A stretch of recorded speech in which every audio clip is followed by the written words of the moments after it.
कुछ कहानियां सच और झूठ के दायरे से परे होती हैं। वो न हमको हंसा पाती हैं और न रुला पाती हैं। वो सिर्फ हमारे रोंगटे खड़े कर देती हैं। मैं डॉक्टर नागर, पेशे से मनोवैज्ञानिक और पैशन से ह्यूमन माइंड का फैन, हर बार आपके पास लेकर आता हूं मुझसे मिले कुछ लोगों की आप बीती, कुछ घटनाएं जिन्हें सुनकर हम सोचने पर मजबूर हो जाते हैं।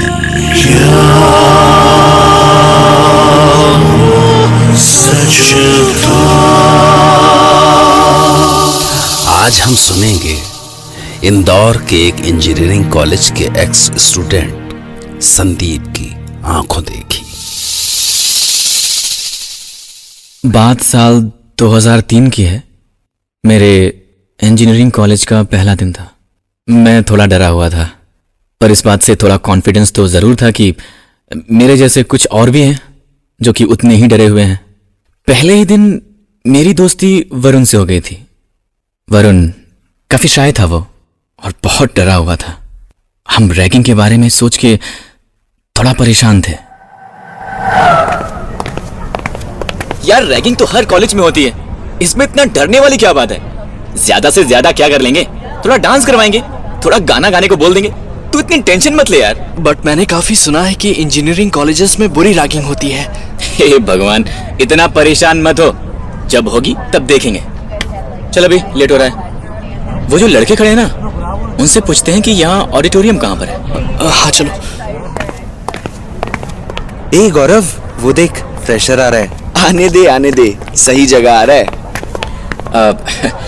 एक्सक्यूज मी सर, ये ऑडिटोरियम कहाँ पर होगा? First year. Yes sir. सही जगह आए हो तुम। आओ दिखाता हूँ। नहीं सर, सर आप बस बता दीजिए, हम चले जाएंगे सर। फर्स्ट ईयर होके जबान लड़ा रहा है। चल ठीक है। वो हमें हॉस्टल ले गए। वहां हमारे जैसे काफी और फर्स्ट ईयर के स्टूडेंट्स थे। सारे सीनियर्स सामने बैठे थे। सबको बुला बुला के उनका इंट्रोडक्शन लिया जा रहा था। हम जैसे ही हॉस्टल के हॉल में पहुंचे, वरुण ने मेरे कान में कहा, यार, यहाँ तो रैगिंग हो रही है, मुझे नहीं देनी रैगिंग। यार तू फंसवाएगा, चुपचाप कर दे जो वो कह रहे हैं, ज्यादा पंगा मत लियो, समझे? हम सबको एक लाइन में खड़े होने को बोला। सबको एक एक करके बुलाया जा रहा था। सबको कपड़े चेंज करके साड़ी पहन के डांस करने को बोला जा रहा था। सब डरे सहमे किए जा रहे थे। सामने बैठे सीनियर्स हंस रहे थे।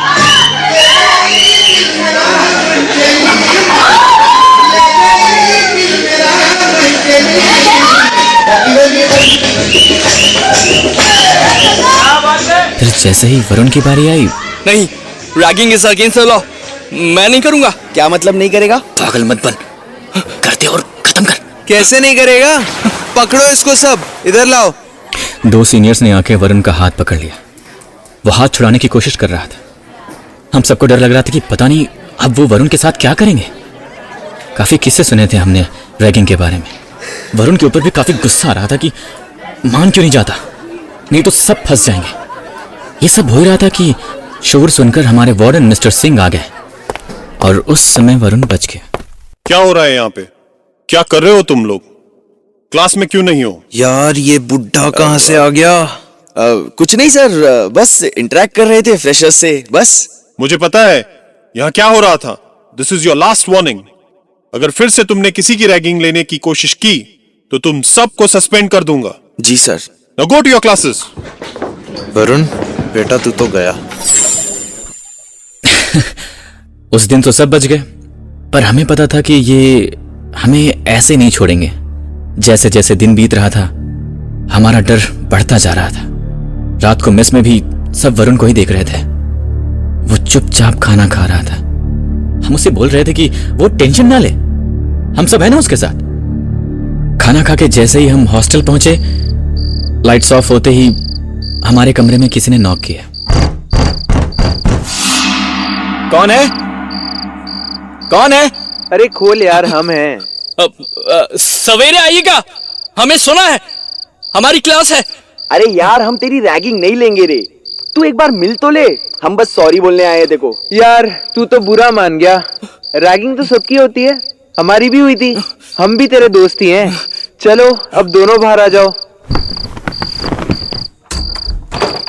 हम बाहर आए तो क्या देखते हैं कि 10-12 सीनियर्स हमारा वेट कर रहे हैं।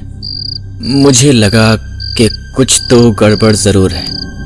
तभी एक सीनियर जिसे हम पहले कभी नहीं मिले थे आके वरुण से बोलता है कि यार काफी सुना है तेरे बारे में, तू नहीं देना चाहता ना रैगिंग।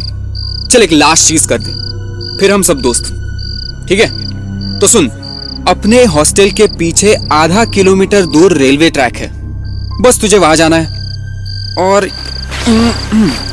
ये फूल वहां रखना है। ट्रेन के पास होने तक रुकना है और चले आना है। तू तो इतना बहादुर है तो कर ही लेगा ना। और हाँ, हम तुझे छत से देखते रहेंगे। इतना करेगा तो फिर तेरी रैगिंग नहीं होगी। पर इतनी रात को तो वहाँ कोई भी नहीं होता है, और रेलवे ट्रैक थोड़ा ऊपर जाके है। ओ, बच्चे को डर लगता है। ये सिर्फ बोलने का शेर है, इसके बस की नहीं है। ठीक है, ये हुई ना बात। ये ले फूल और जा, हम ऊपर से देख रहे हैं। और सुन, आराम से जाइयो बेटा, वार्डन को पता नहीं चलना चाहिए। सीनियर्स और मेरे साथ कुछ और फ्रेशर्स, हम सब छत पे आ गए। हम ऊपर से वरुण को जाते हुए देख रहे थे। थोड़ी देर तक वो दिखा, पर फिर दिखना बंद हो गया। काफी अंधेरा था, मुझे थोड़ा डर लग रहा था। ट्रैक दूर था पर फिर भी पता चल रहा था। तभी दूर से ट्रेन की आवाज सुनाई दी, पर वरुण कहाँ था पता नहीं। हमारे और ट्रैक के बीच काफी पेड़ थे, तो कुछ भी पूरा नहीं दिख रहा था।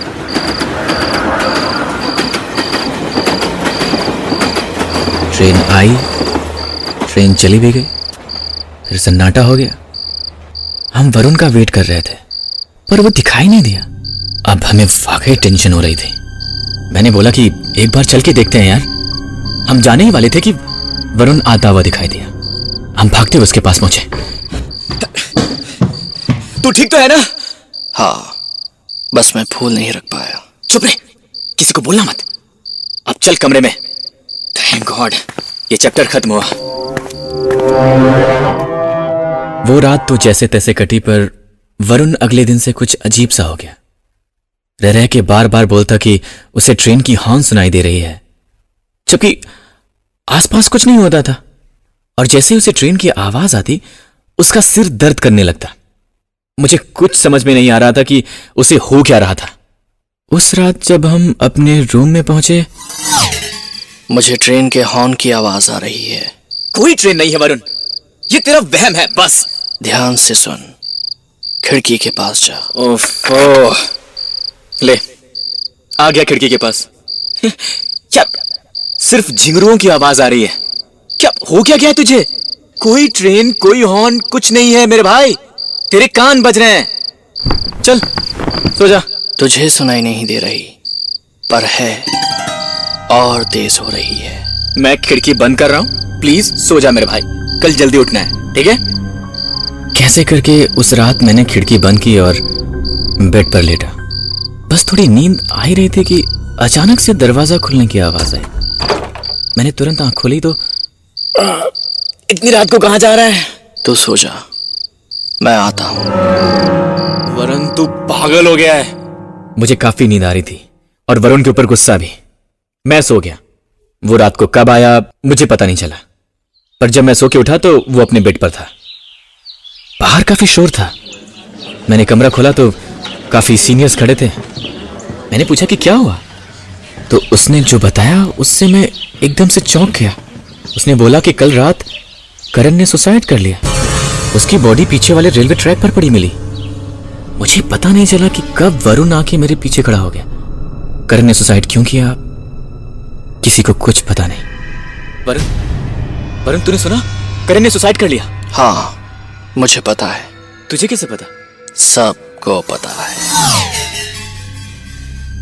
उसके बाद हॉस्टल का माहौल काफी अजीब हो गया था। सिक्योरिटी बढ़ा दी गई थी।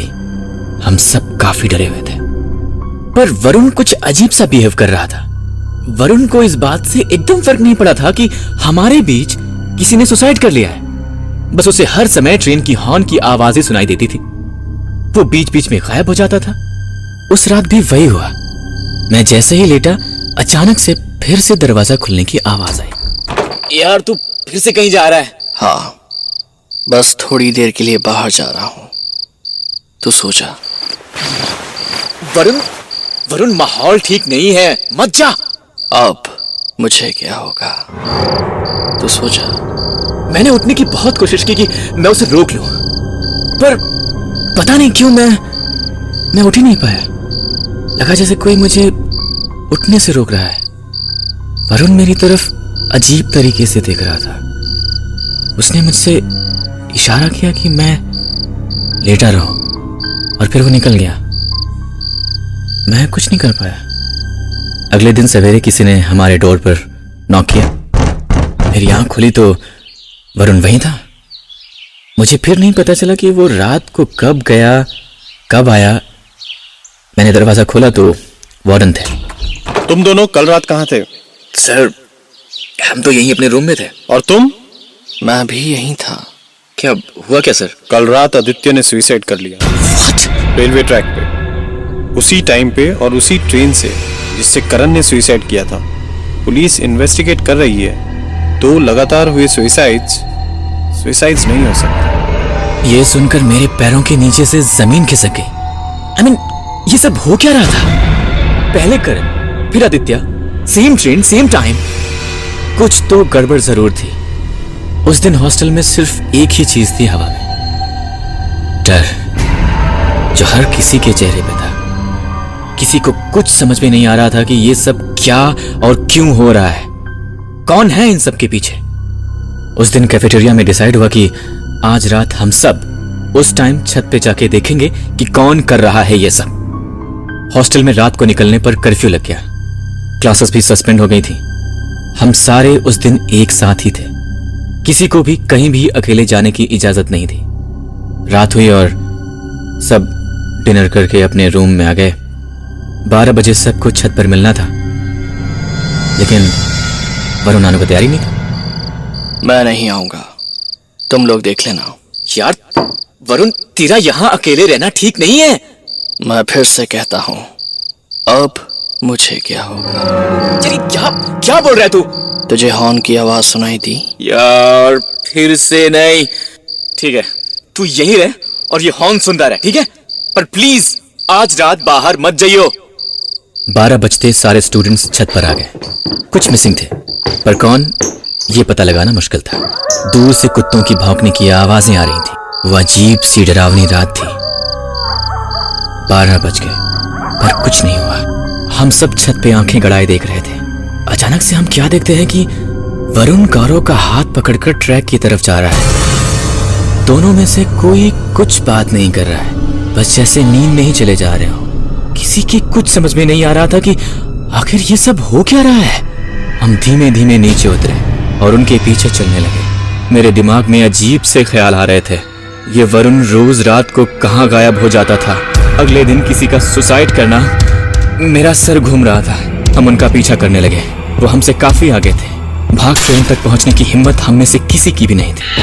हमने देखा कि ट्रैक पे जाके गौरव ट्रैक पे लेट गया और वरुण वहीं खड़ा था। ये दोनों कर क्या रहे थे?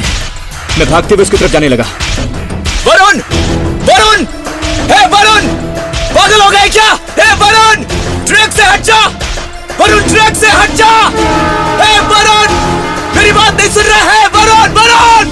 ट्रेन आ रही है, ट्रैक से हट जा मेरे दोस्त! वरुण!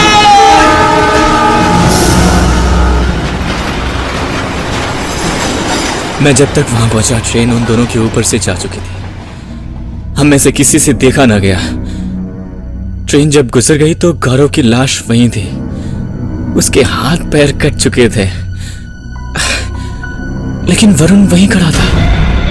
उसकी आंखें चमक रही थी। उसे एक खरोच भी नहीं आई थी। वो हमारी तरफ गुस्से से देख रहा था।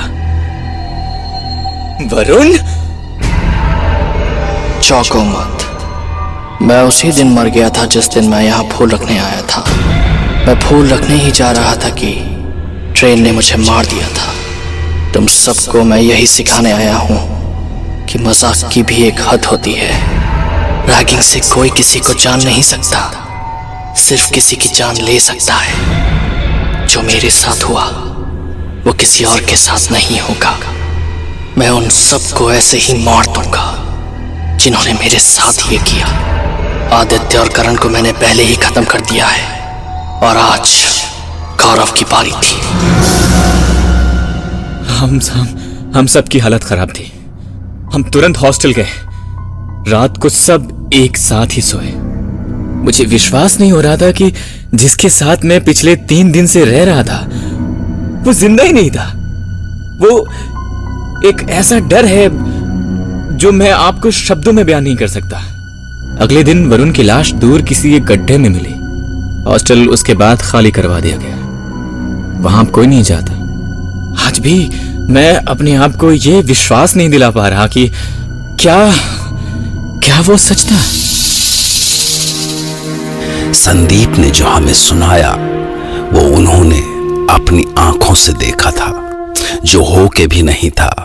पर आप इस होने और न होने के फर्क में मत फंस जाइएगा, क्योंकि कुछ सच ऐसे होते हैं जिनके सामने होने के बाद भी हम यही पूछते हैं,